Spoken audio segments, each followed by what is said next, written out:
Selamat pagi anak-anak. Hari ini kita akan belajar tentang materi baru, yaitu langkah-langkah penelitian geografi. Nah, kalau kalian masih asing dengar judulnya, ya kita akan belajar di sini apa sih langkah-langkah penelitian yang ada di dalam geografi itu, untuk apa sih gitu ya. Jadi hari ini kita akan belajar tentang langkah-langkah penelitian geografi.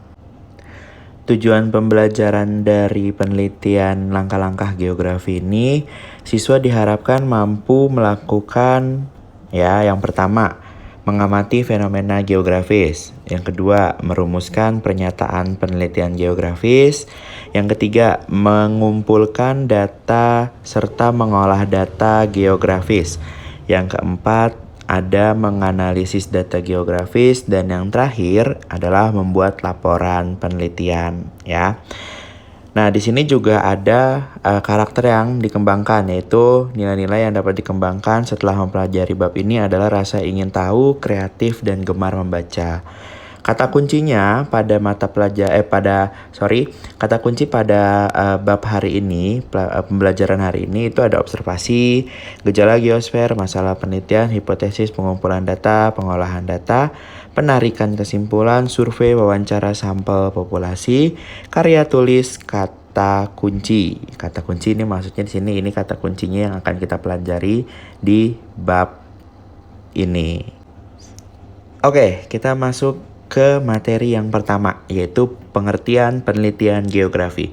Apa sih pengertian penelitian geografi itu?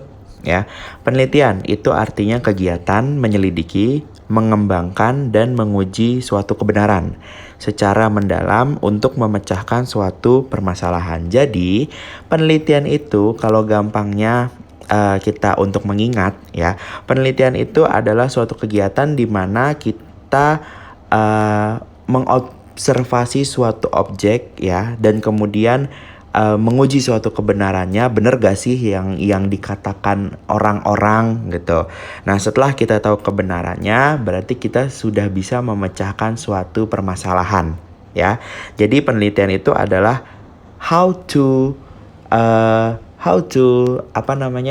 bagaimana kita untuk memecahkan suatu masalah ya. Ya, oke. Kalau tadi kita sudah tahu penelitian itu adalah untuk memecahkan suatu masalah dan menguji suatu kebenaran. Nah, berikut ini ada penelitian geografi ya, punya sifat ya. Jadi penelitian geografi itu punya sifat tersendiri gitu. Yang pertama, menggunakan ilmu pengetahuan sebagai landasan teori dan dilakukan secara sistematis. Kalau kita sudah bicara sistematis, berarti sudah terarah. Kalau orang bilang tuh ada SOP-nya gitu ya. Terus yang kedua, penelitian diawali dengan penemuan masalah. Ya, jadi kita harus tahu masalah apa nih yang mau kita pecahkan. Masalahnya apa sih gitu kan. Yang ketiga, menganalisis lebih mendalam terhadap suatu kejadian geografis atau geosfer ya. Jadi setelah kita tahu permasalahan yang mau kita cari solusinya, kita mau cari winning solutionnya, barulah kita analisis nih. Ini enaknya dikerjain penelitian ini pakai apa ya? Pakai metode apa ya? Sampelnya apa ya? Dan sebagainya. Kemudian yang keempat, menguji hasil penelitian yang telah dilakukan agar hasilnya lebih akurat. Jadi setelah kita mendapatkan hasil dari observasi kita, hasil dari kita mencari data, hasil itu kita uji gitu. Untuk apa kita uji? Untuk tahu bener gak sih, akurat gak sih, valid gak sih. Sometimes kita kayak lebih baik kita mencari kevalidasian daripada kita cuman denger dari kata orang seperti itu ya. Yang kelima, itu sifatnya adalah tujuan penelitian geografis adalah memecahkan suatu permasalahan geosfer ya. Seperti yang tadi sudah dijelaskan bahwa penelitian adalah kita melakukan observasi, kemudian kita mencari kebenarannya, lalu kita memecahkan masalah tersebut. Oke, baik, kita lanjutkan. Kemudian ada jenis-jenis penelitian geografi. Jenis-jenis penelitian geografi dapat dibedakan berdasarkan tujuan, bentuk, dan metode penelitiannya. Ya, kalau berdasarkan tujuan itu dibagi menjadi 3. penelitian eksploratif, deskriptif, dan penelitian eksplanatif. Kemudian kalau berdasarkan bentuk dan metode pelaksanaannya itu ada studi kasus, survei, dan eksperimen. Sedangkan berdasarkan metode itu ada kualitatif dan metode kuantitatif.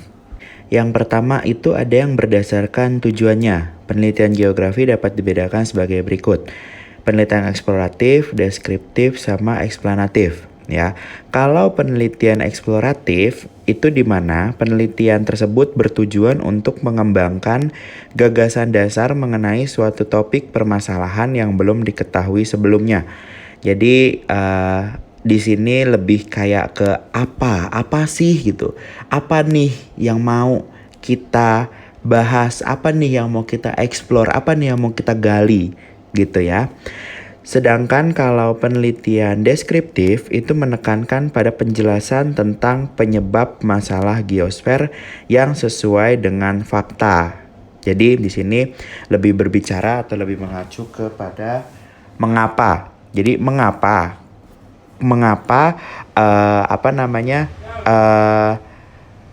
ada fakta ya, ada fakta yang bilang seperti ini gitu, menjelaskan seperti ini gitu. Mengapa itu ada, mengapa teori-teori itu tuh bisa keluar, bisa ada, itu mengapa gitu. Itu lebih ke deskriptif. Jadi deskriptif itu kalau bisa kita lebih mudah mengingatnya itu penjabaran gitu ya. Terus penelitian eksplanatif menekankan pada pengujian hipotesis untuk menemukan penyebab permasalahan geosfer atau bagaimana. Jadi bagaimana suatu bencana itu terjadi, apa yang terjadi, bagaimana kemiskinan bisa terjadi, bagaimana ini itu. Ya, seperti itu. Itu kalau berdasarkan tujuan di dalam penelitian geografi. Baik, selanjutnya ada penelitian geografi berdasarkan bentuk dan metode pelaksanaannya ya.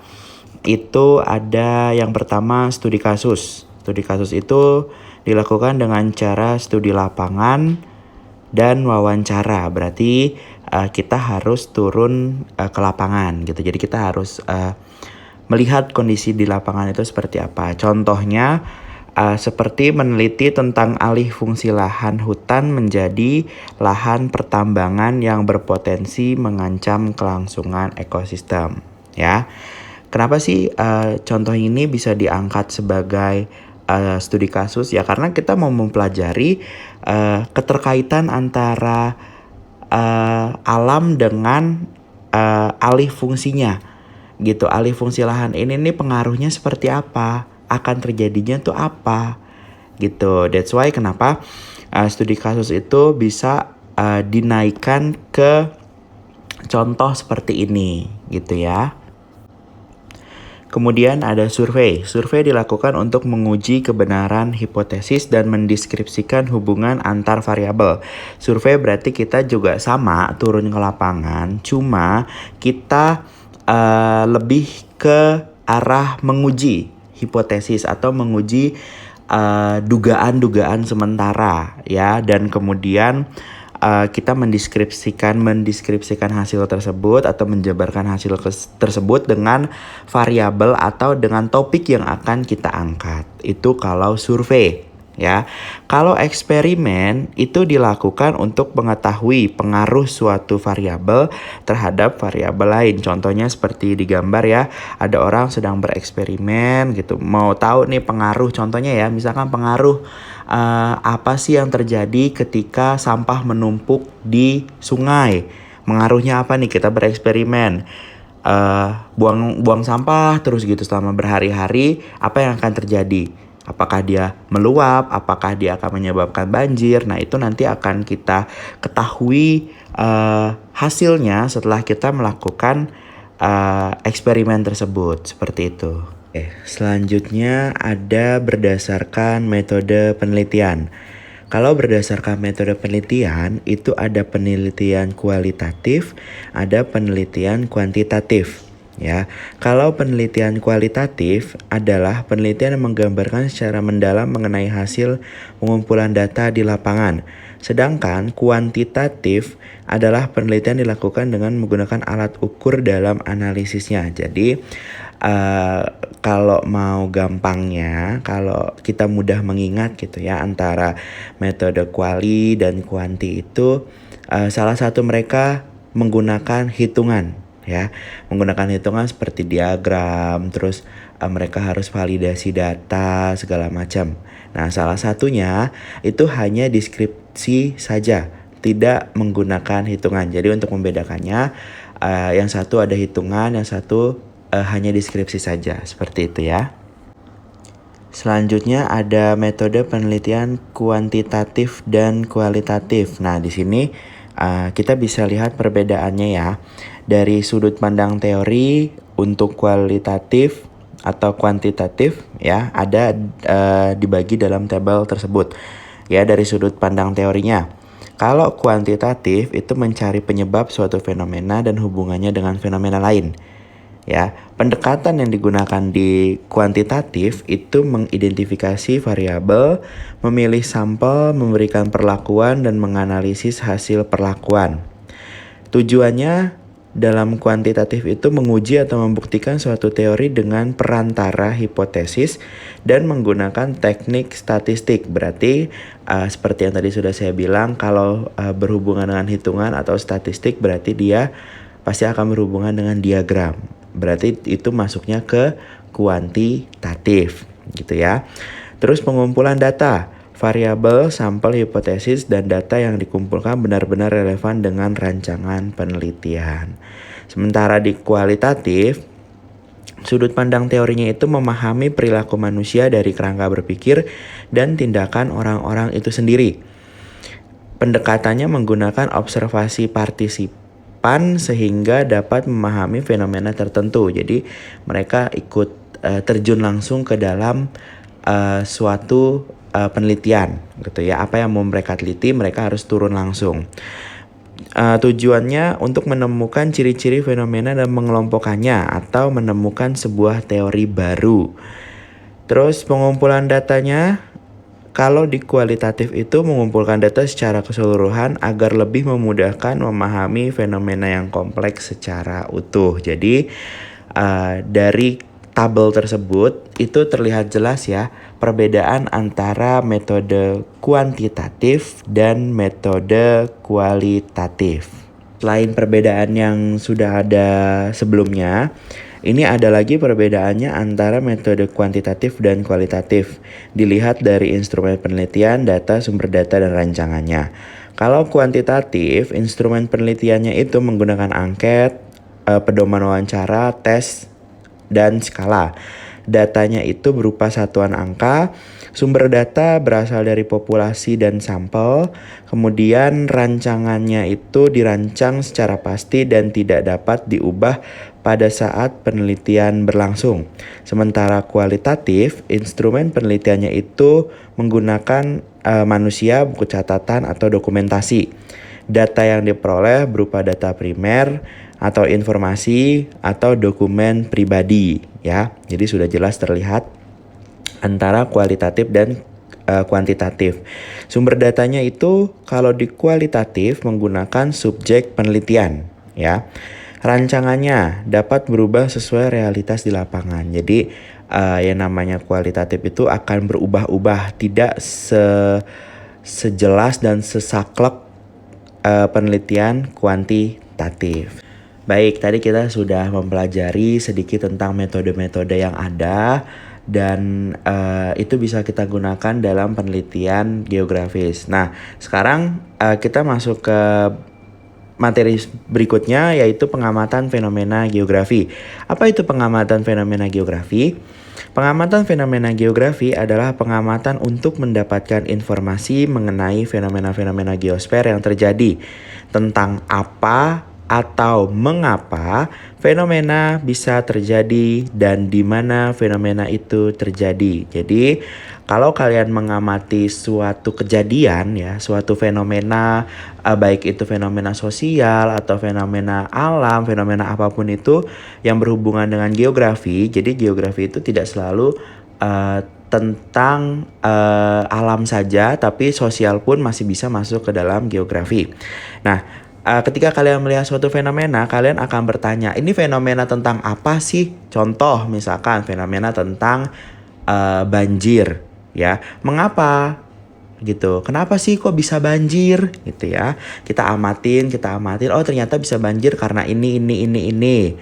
Nah, terus banjir itu terjadi di mana gitu. Misalkan banjir terjadi di Jakarta. Kenapa Jakarta sering banjir? Karena begini.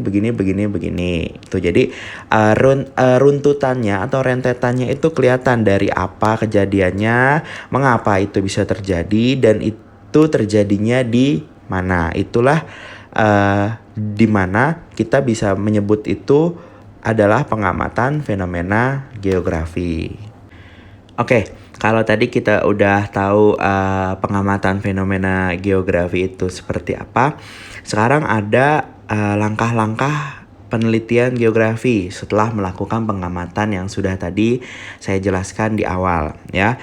Langkah-langkahnya itu yang pertama adalah menentukan masalah, kemudian menyusun rumusan masalah, judul penelitian, kemudian menentukan landasan teori, dan kemudian menentukan variabel penelitian, tujuan penelitian, penyusunan kerangka penelitian, dan perumusan hipotesis. Jadi menentukan masalah itu yang tadi kita tuh mau membahasnya apa sih, masalahnya tuh apa sih gitu ya. Terus menyusun rumusan masalah. Biasanya kalau menyusun rumusan masalah itu berupa kalimat tanya ya. Pasti berupa kalimat tanya. Kemudian menentukan judul dari penelitian kita. Kita mau melakukan penelitian ini judulnya apa. Jangan sampai kita mau melakukan penelitian tapi kita nggak tahu nih judul penelitian kita itu apa gitu ya. Nah, kemudian menentukan landasan teori. Kira-kira kalau judulnya seperti ini, landasan teorinya ini bisa gak sih gitu. Jadi landasan teori itu tidak boleh lari dari judul yang sudah kita tentukan ya. Setelah menentukan landasan teori, kita akan masuk untuk menentukan variabel penelitian. Variabel penelitian itu apa yang mau kita bahas di situ? Entah itu pengaruh banjir atau pengaruh kepadatan penduduk terhadap lapangan pekerjaan atau sebagainya ya. Itu tergantung dari judul kita. Ketika kita sudah menentukan judul, disitulah akan keluar variabelnya. Kemudian tujuan penelitian. Penelitian yang kalian lakukan nih bertujuan untuk apa? Gitu. Jadi harus jelas juga. Setelah itu menyusun kerangka penelitian. Kerangka penelitian ya berarti mulai dari bab 1, bab 2, bab 3 sampai nanti bab 5 gitu ya. Rumusan hipotesis. Berarti kalian di sini harus mengeluarkan dugaan-dugaan sementara. Ya, dugaan sementara itu biasanya kalau kita bilang dulu waktu saya kuliah itu bilangnya biasanya pretest gitu ya. Pretest itu berarti sebelum diberi perlakuan. Jadi kita tahu nih dugaan kita nih. Misalkan saya menduga di sini akan terjadi banjir nih. Gitu, kita pretest dulu nih, kita melakukan survei sebelum tes gitu kan. Gimana? Apa yang bisa menguatkan hipotesis saya kalau di sini akan terjadi banjir seperti itu ya. Oke, baik, materinya sampai di langkah-langkah penelitian geografi dulu setelah pengamatan fenomena. Nanti kita akan bertemu kembali di materi selanjutnya untuk lebih dalam membahas tentang langkah-langkah penelitian geografi. Terima kasih bagi yang sudah berpartisipasi hari ini. Semoga apa yang saya ajarkan bisa membuka wawasan kalian untuk semakin memahami geografi. Baik, terima kasih semuanya. Saya ucapkan terima kasih. See you next capture and God bless you.